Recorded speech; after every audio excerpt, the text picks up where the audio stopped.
இப்போ ரயில் பயணம்னு வைத்துக்கொள்ளுங்க. ரயில் பயணம் எங்கே போகிறோம்?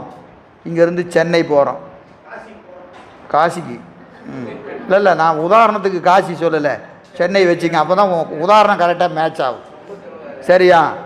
உங்களுக்கு ஒரு சாஃப்ட்வேர் கம்பெனியில் இன்டர்வியூ, சாஃப்ட்வேர் கம்பெனியில் இன்டர்வியூ, மாத சம்பளம் 1,00,000 1,00,000 சம்பளம்.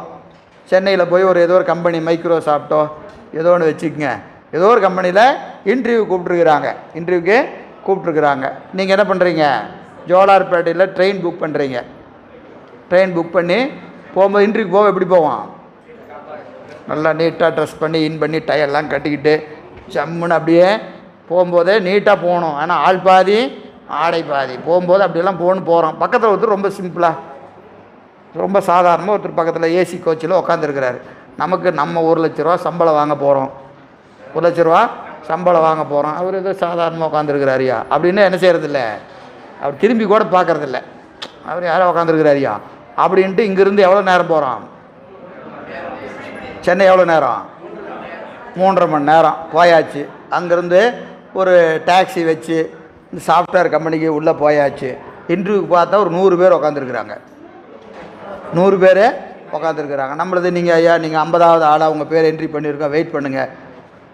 இன்டர்வியூ ஒவ்வொருத்தருக்கும் 2 நிமிஷம் தான், 2 நிமிஷம் தான் இன்டர்வியூ. ஏன்னா 50 பேருக்கு இன்டர்வியூ பண்ணி செலக்ட் பண்ணி ஆகணும். சரியா? 2 நிமிஷம் டைமு. போனவுடனே 4 கேள்வி கேட்பாங்க, கரெக்டாக பதில் சொல்லி நீங்கள் வெளியே வந்துட வேண்டியதா அப்படின்னு சொல்கிறாங்க. அப்புறம் ஒரு 2 மணி நேரம் வெயிட் பண்ணி உள்ளே போய் பார்த்தா யார் உட்காந்துருக்குறா? 3.5 மணி நேரம் பக்கத்தில் உட்காந்துருந்தால்தான் அங்கே சிஇஓ. 2 நிமிஷத்தில் நாம் அவருக்கு இப்போ ப்ரூவ் பண்ணணும்.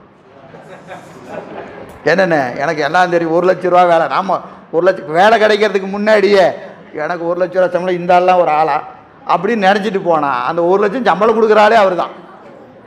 அவர் ஒன்றுமே தெரியாத மாதிரி சாதாரணமாக உட்காந்துருக்கிறார். இப்போ அடாடா ட்ரெயினில் பக்கத்தில் உட்காந்துருக்கும் போதே நல்லா இருக்கிறீங்களான்னு ஒரு சிரிச்சிருந்தா கூட ஆயிருக்குமே.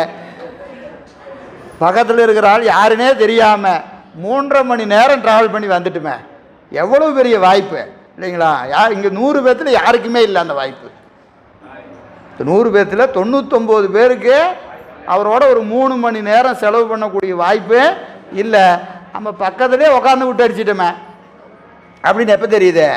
அங்கே போய் இன்டர்வியூ டேபிள் உட்காரும்போது தான் தெரியுது. டாடா பேசியிருந்தா அப்படி சும்மா கேட்டுருந்துருக்கலாம். எத்தனையோ வாய்ப்பு இருக்கா இல்லையா?